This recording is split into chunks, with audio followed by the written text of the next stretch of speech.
નમસ્કાર મિત્રો, વગર ચૂંટણીએ ગોંડલનો માહોલ આજે ગરમાઈ ગયો હતો. ગણેશ ગોંડલની ચેલેન્જ બાદ અલ્પેશ કથરિયા, ધાર્મિક માલવિયા અને જિગીસાબેન પટેલ આજે ગોંડલ પહોંચ્યા હતા. ગોંડલ એન્ટર થતાં જ તેમનો ઉગ્ર વિરોધ થયો હતો. જયરાજસિંહ જાડેજા અને ગણેશ ગોંડલના સમર્થકોએ ત્યાં ગોંડલ પહોંચ્યા ત્યારથી જ ઉગ્ર વિરોધ શરૂ થયો હતો. આના કેટલાક દ્રશ્યો આપણી સામે આવ્યા છે. દ્રશ્યોમાં આપ જોઈ શકો છો તેમ આશાપુરા ચોકડી ખાતે જેવા આ લોકોની ટીમ પહોંચે છે તેવો જ ઉગ્ર વિરોધ જયરાજસિંહ જાડેજા અને ગણેશ ગોંડલના સમર્થકો કરી રહ્યા છે. તેમણે કારને ઘેરી વળી હતી અને કાર પર આ રીતનો હુમલો કર્યો હતો. દ્રશ્યોમાં આપ જોઈ શકો છો કારના કાચ તૂટેલા દેખાય છે. ત્યારે ક્યાંક ને ક્યાંક પોલીસની કામગીરી પર પણ સવાલ ઊભો થાય છે, કારણ કે પોલીસને જાણ હોય છે કે આટલા પાટીદાર નેતાઓ આવવાના છે અને ગોંડલમાં માહોલ ગરમાઈ શકે છે. તેમ છતાં સુરક્ષા વ્યવસ્થાને લઈને તેમણે સુનિશ્ચિત કર્યું તેને લઈને એક મોટા સવાલ ઊભા થાય છે. પછી આમનો કાફલો જેમ જેમ આગળ વધતો જાય છે તેમ જો આપ દ્રશ્યોમાં જોઈ શકો છો તેમ અન્ય ગાડીઓમાં પણ હુમલો થાય છે.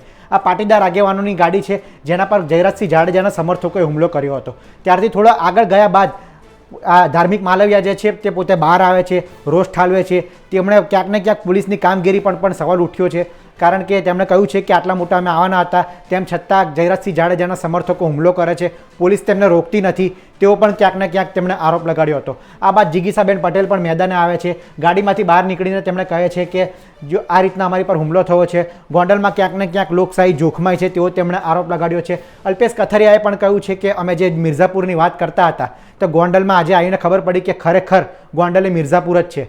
અન્ય એક દ્રશ્ય પણ આપણે જોવાનો પ્રયાસ કરીશું.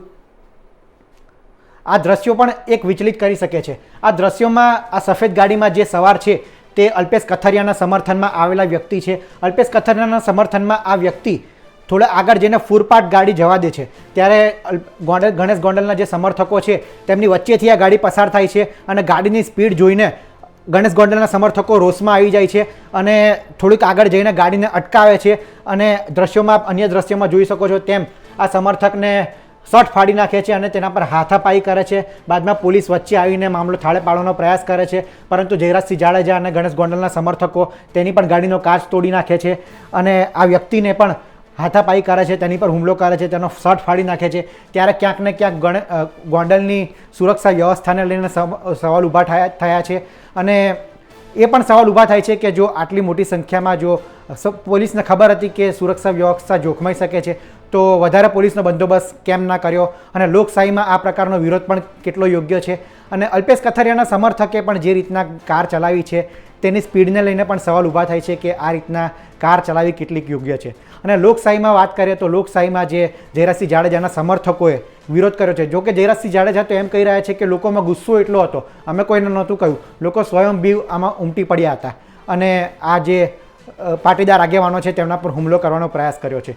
તો આગામી સમયમાં હુમલાને લઈને ઘેરા પડઘા પડે તેઓ ચોક્કસ એંધણ રહેલા છે. તો હાલ આ રિપોર્ટમાં આટલું જ. ગુજરાતના આવા તમામ મહત્ત્વના સમાચાર માટે આપ જોડાયેલા રહો ગુજરાત તક સાથે. નમસ્કાર.